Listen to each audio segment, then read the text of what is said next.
Pontoise TV, c'est votre télé.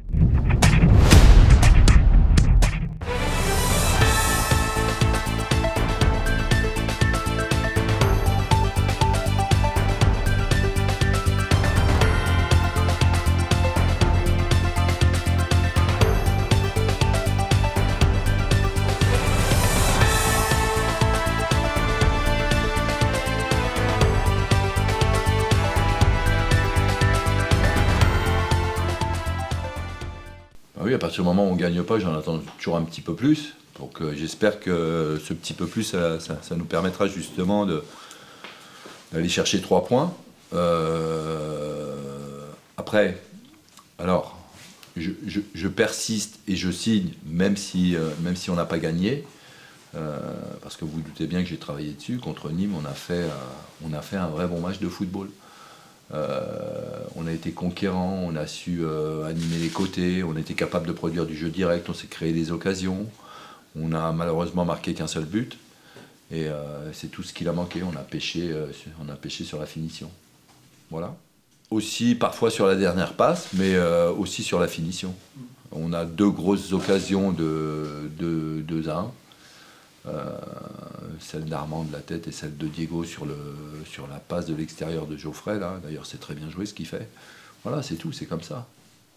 Alors, justement, on insiste beaucoup depuis que nous sommes arrivés avec Stéphane Mangione sur le fait de travailler l'animation offensive et d'être plus performant dans les 16-50. Hein. Après, si je prends une stat, elle est ce qu'elle est, mais elle est quand même parlante. Sur les 2 derniers matchs, bon an mal an, on a quand même marqué 3 buts. En revanche, là où c'était bien avant, eh ben ça l'est un peu moins maintenant, puisqu'on a pris 5 buts. Je suis entièrement d'accord avec vous. On ne peut pas se permettre, même si lorsqu'on joue à domicile, et je comprends le public qui est derrière l'équipe en fin de match, parce que c'était une fin de match un peu folle, et le public qui pousse l'équipe et les joueurs qui vont encore plus de l'avant et qui ont envie d'aller chercher la victoire en marquant ce 2e but. Mais malheureusement, on se découvre de trop et on a failli payer cash, quoi. Donc c'est ça l'équilibre d'équipe en football. Alors je vais pas vous donner les noms, mais c'est certains joueurs, oui, bien évidemment. Voilà. C'est ce qu'on appelle. Alors je vais vous parler de moi parce qu'on parle de football. Je ne l'ai pas découvert, mais les Italiens, alors je vous parle de ça en 2013 ou 2014, lorsqu'on était à Rome, ce qu'ils appellent eux la chiusura preventiva, ce qu'on appelle nous aujourd'hui en France le marquage préventif. C'est-à-dire que vous avez le ballon, mais vous anticipez la perte. Et vous allez serrer les joueurs d'en face qui éventuellement jouent un peu la carotte pour ne pas justement subir des contre-attaques ou vous tapez des courses de 70 mètres vers votre but. Vous voyez ? Voilà, c'est ça, l'explication. Ben moi, j'aimerais bien qu'on soit en capacité d'aller les surprendre. Après, oui, alors comme c'est l'adversaire du jour, Valenciennes, je vais vous dire ce que je pense de Valenciennes. C'est pour moi l'équipe la mieux armée en termes d'effectifs et de structure. Ils ont un peu changé leur fusil d'épaule à la trêve hivernale, dans la mesure où ils se sont renforcés. Parce qu'encore une fois... Quand on parle de recrutement en football, tous les clubs recrutent en fin de saison ou à la trêve hivernale. Mais quels sont les clubs qui se renforcent ?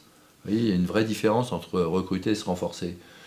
Je pense qu'eux se sont renforcés. Alors je ne vais pas citer tous les garçons qui sont arrivés à la trêve hivernale à Valenciennes. Mais voilà, j'ai à Poix, Camp-Blanc, je les ai dans la tête. Il y a ce fameux joueur de Lille, Touré, qui est quand même un garçon qui a joué la Ligue des Champions, titulaire avec Lille, face à l'Atlético de Madrid, c'est quand même pas rien. Donc Valenciennes, pour moi, c'est un vrai prétendant à la montée. Et bon, ils sont pas encore là-haut, mais je pense qu'ils finiront par y être. Ah oui, c'est un vrai test, ça va être un vrai match de football. Hein. Pour moi, on va pas assister à un match de national. Hein. Voilà, ça va ressembler à de la Ligue 2, dans mon esprit. Hein. J'essaie de le jouer un peu avant le match, mais voilà, un stade qui s'y prête, c'est un vrai stade de football. D'ailleurs, le stade de Valenciennes... J'ai l'impression, et pourtant il est aux normes, hein, mais il est vraiment aux normes. Hein, mais j'ai l'impression qu'il fait 200 mètres ce stade et 100 mètres de large. Non mais c'est vrai. Et quand vous demandez aux joueurs, voilà, on vous dit tous les joueurs vous diront la même chose. Quand vous entrez à Valenciennes dans ce stade, vous avez une impression d'immensité. Mais bon, il doit faire 105 de long par 68 de large. Hein. C'est juste une impression. Donc voilà.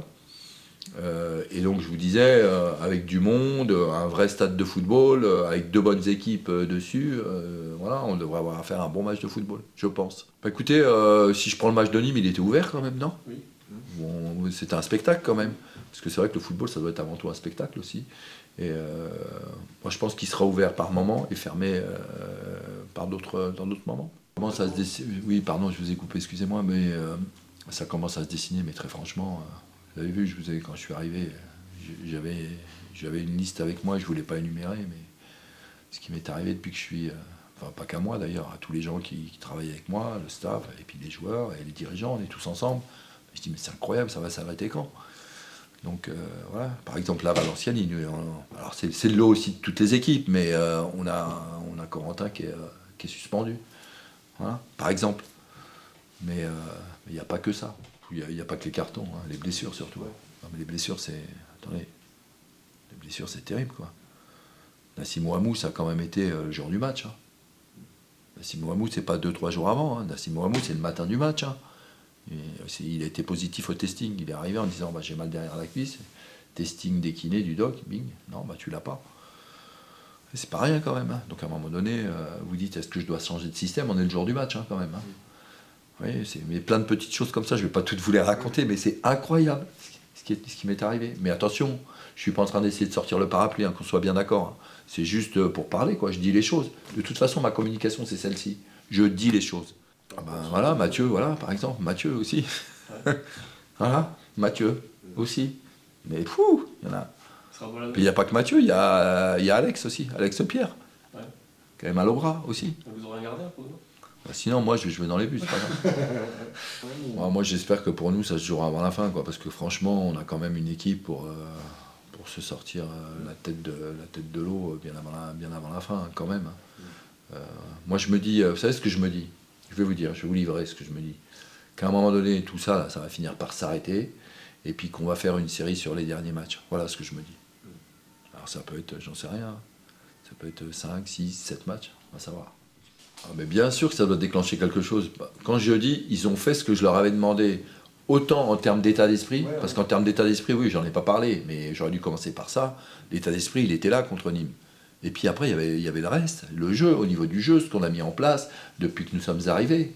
Moi, j'ai vu des trucs contre Nîmes, enfin, qu'on avait mis en place et qu'on réussissait à reproduire, ce qui n'était pas notre cas avant.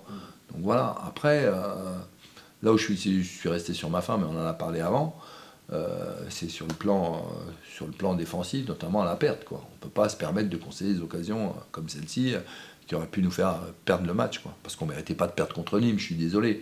Et encore une fois, j'ai beaucoup de respect pour cette équipe de Nîmes, et on était supérieur à cette équipe de Nîmes. Bon, faut appeler un chat quand même. Voilà. Ben, après, moi, j'ose pas trop dire voilà, il faut du temps, parce qu'après on dit, ouais, ben, lui, il ouvre le parapluie. Mais oui, mais forcément, les choses, elles ne peuvent pas se faire en claquant du doigt.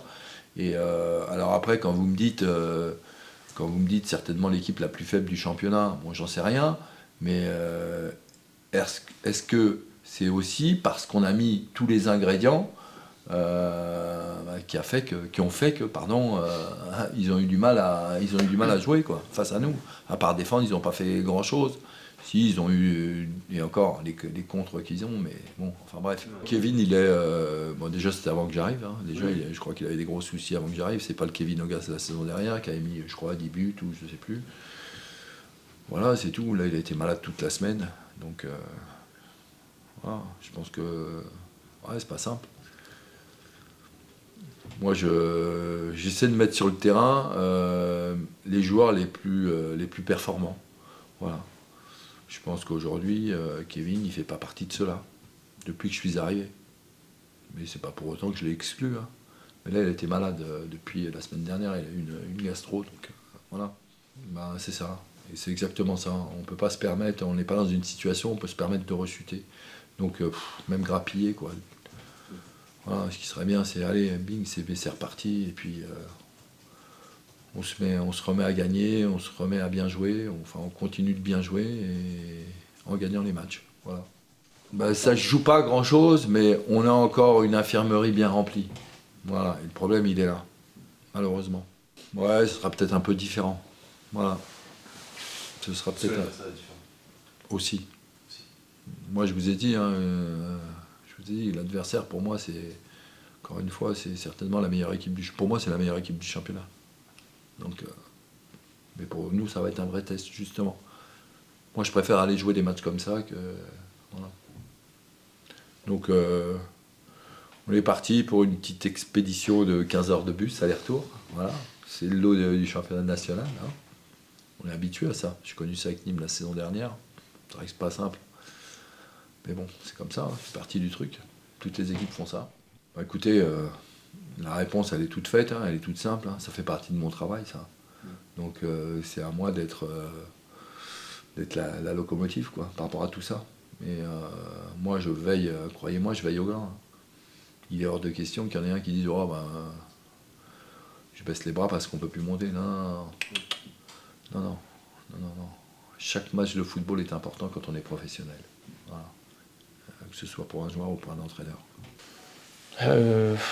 Pour parler de l'adversaire, Valenciennes, oui, je crois qu'ils sont invaincus depuis décembre, c'est ça. Ça doit être, on va pas se mentir, ça aurait pu être un podium avec Sochaux, Valenciennes, Nancy. Enfin voilà, on voit que le football n'est pas une science exacte. Parce que c'est clair que Valenciennes a gardé un budget énorme pour monter en Ligue 2. Je crois qu'ils font des déplacements en avion, si je ne dis pas de bêtises, ou c'est un magnifique stade aussi. Et pourtant, ils rament aussi dans ce championnat. Maintenant, avec leur nouveau coach, ils ont réussi à inverser la dynamique. Donc voilà, ça va être un gros match. On sait que ils auront à cœur aussi certainement de nous battre parce que sur leur tableau de marche, on leur a pris des points en match aller. Donc ils seront revanchards.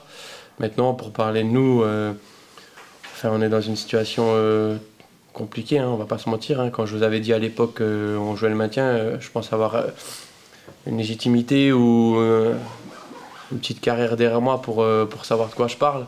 Donc quand je vous ai dit on joue le maintien, me parlez plus de la 3e place ou... Enfin, venez déjà, on gagne quelques matchs et puis après on verra. Je disais pas ça sur un coup d'énervement ou un coup d'éclat. Au bout d'un moment, moi j'aime pas trop mentir aux gens, les gens qui viennent nous soutenir, vous journalistes qui êtes présents au quotidien avec nous. Enfin voilà, je le pensais sincèrement. Donc tous les matchs, que ce soit Valenciennes, que ce soit Nîmes, on a tous à cœur de les gagner parce qu'on a envie d'avoir le nombre de points nécessaires pour déjà avoir le maintien. Et voilà, parce qu'on voit bien que c'est une saison très compliquée pour le FCSM cette année malheureusement. Ouais, entre on devrait et puis le faire, il y a entre faire et mer, entre dire et faire, il y a la mer, on dit en général, mais c'est pour ça, prenons les matchs les uns après les autres. On voit qu'on est dans une saison très compliquée. Ça, bien sûr qu'on est tous déçus. Nous, en interne, on est tous déçus, les joueurs aussi. On est tous marqués. Enfin, ce qui s'est passé aussi, on a tous été impactés. Maintenant, on a au moins à cœur de sauver le FCSM. On va pas se mentir, avec l'effectif que l'on a. Enfin voilà, c'est du gâchis déjà. On voit que le premier, il a 7 défaites. On voit que c'était une année assez ouverte. Donc on est tous très déçus par rapport à ce qui avait été annoncé et ce qu'on est en train de faire. On est tous très très déçus. Donc voilà, j'ai pas envie de vous dire, on peut pas prédire l'avenir, mais j'ai pas envie d'aller à QRM avec entre le couteau entre la gorge et voilà, que ce soit un match coup près. Donc je pense que comme il l'a dit le coach, on a l'effectif pour s'en sortir bien évidemment avant, mais le football, comme je vous le dis, c'est pas aussi simple que ça, il faut respecter le foot.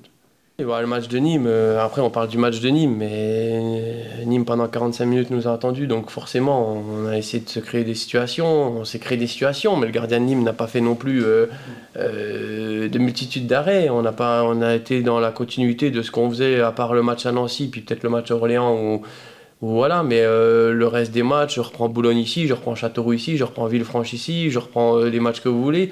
Ça a été le problème jusqu'à aujourd'hui, c'est qu'on a su se créer des situations Moi, je vous le répète, il n'y a pas beaucoup. Alors, bien sûr, vous allez me dire, ouais, mais Dimitri, t'es 10e ou 11e, ou enfin, vous avez décroché. Mais il n'y a pas beaucoup d'équipes qui nous a malmenés dans le jeu, où on ne s'est pas fait ouvrir, même au bagne. Je veux dire, à 10 contre 11, ils nous ont mis un but sur coup de pied arrêté. Quand je vous dis que des fois, ça ne tourne pas comme on voudrait que ça tourne, enfin, ils auraient très bien pu nous mettre un 1-2, un jeu à 3, et puis on prend un but, et puis on en prend un deuxième. On a pris un but sur coup de pied arrêté, et Patouillet n'a pas fait d'arrêt extraordinaire contre Aubagne. Enfin, je pense que malheureusement, l'efficacité dans le dernier geste, on en avait déjà parlé, cette année, il nous fait défaut. On a du mal à mettre en valeur le copain, ou à donner le bon ballon, ou à utiliser la bonne surface de pied, ou à faire le bon appel. C'est une multitude de plein de choses, mais que ce soit le match de Nîmes ou que ce soit les matchs précédents, il y a eu des bonnes choses de faites. Après, il faut, comme je vous le dis, il faudra prendre les points le plus rapidement possible, mais voilà, on essaye de travailler au quotidien. Le coach, le staff essaye de mettre des choses en place pour essayer de contrecarrer les plans de l'adversaire. Maintenant, les 3 points sont les plus importants, j'ai envie de vous dire. Voilà. Tu viens de toucher un point sensible, on va pas se mentir.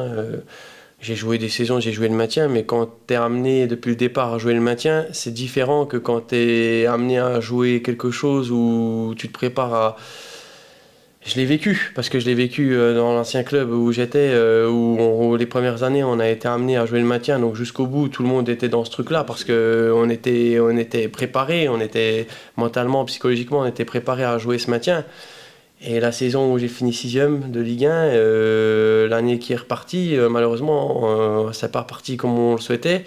Et on avait une dream team, on avait une très grosse équipe par rapport à d'autres équipes. Et on s'est maintenu à l'avant-dernière journée face au PSG. Donc forcément, des fois, ça peut laisser des traces. Maintenant, le coach, le staff, c'est à eux de trouver les joueurs qui ont le plus envie. Là, on ne parle plus de technique, de tactique, de technico-tactique. Moi, je pense que c'est plutôt une fraîcheur mentale. Et voilà, de se mettre le cul par terre, excusez-moi l'expression. Mais voilà, de mettre les joueurs qui auront le plus envie, le plus faim, qui seront prêts à ressortir peut-être avec du sang sur les mains et à sauver le FCSM, tout simplement. Là, il nous reste 1 mois et demi, 2 mois.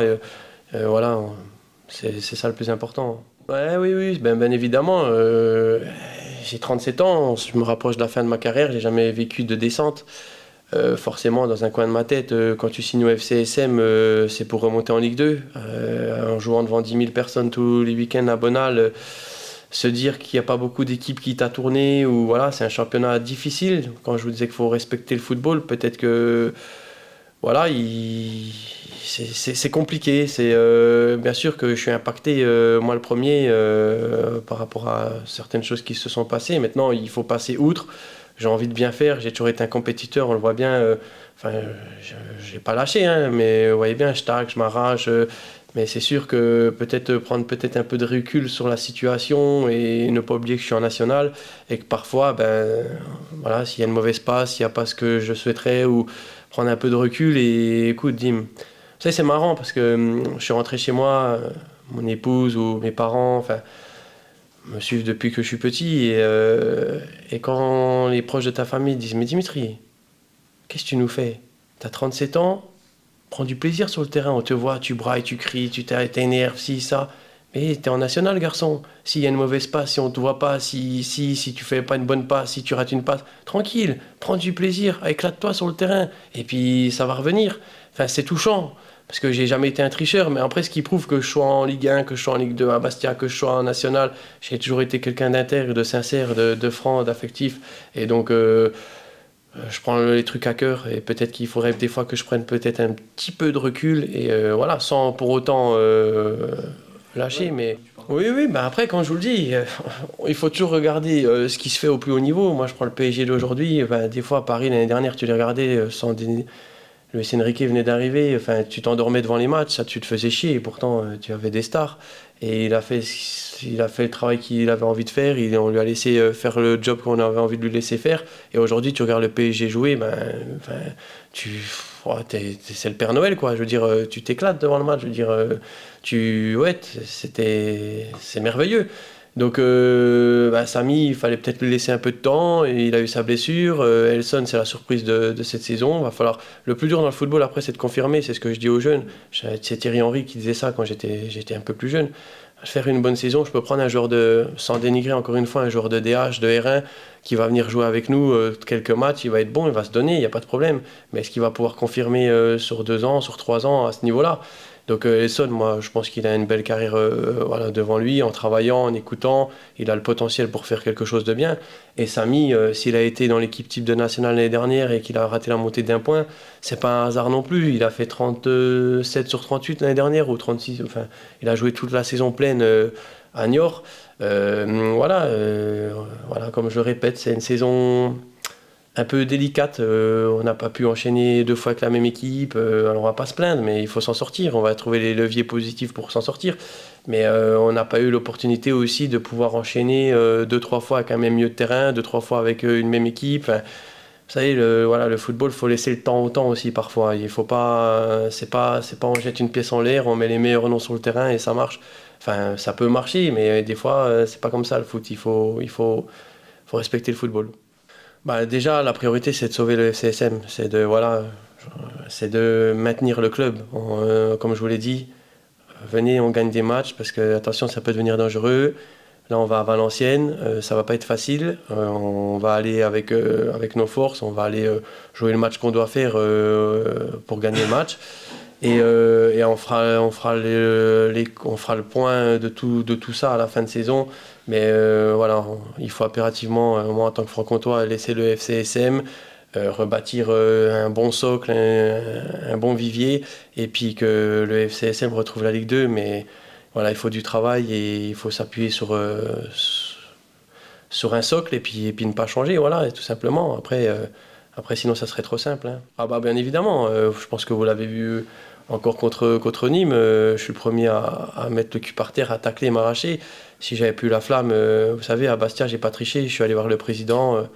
Je parle pas au niveau financier, hein, j'ai gagné bien plus ma vie, parce que la Corse, au niveau qualité de vie, par rapport à notre région, il n'y a pas photo. Mais si j'avais plus la flamme, je serais allé voir Julien Cordonnier ou je serais allé voir Clément Calvez, le président, le coach. On aurait discuté entre grandes personnes et on aurait trouvé un terrain d'entente sans que ça frusque personne. Donc bien évidemment que demain, 19h30, Dimitri Lénard, il sera remonté comme une pendule et prêt à manger de la terre s'il faut manger de la terre pour ramener les 3 points. Voilà, ça a toujours été ma marque de fabrique. Voilà. Pontoise TV, c'est votre télé.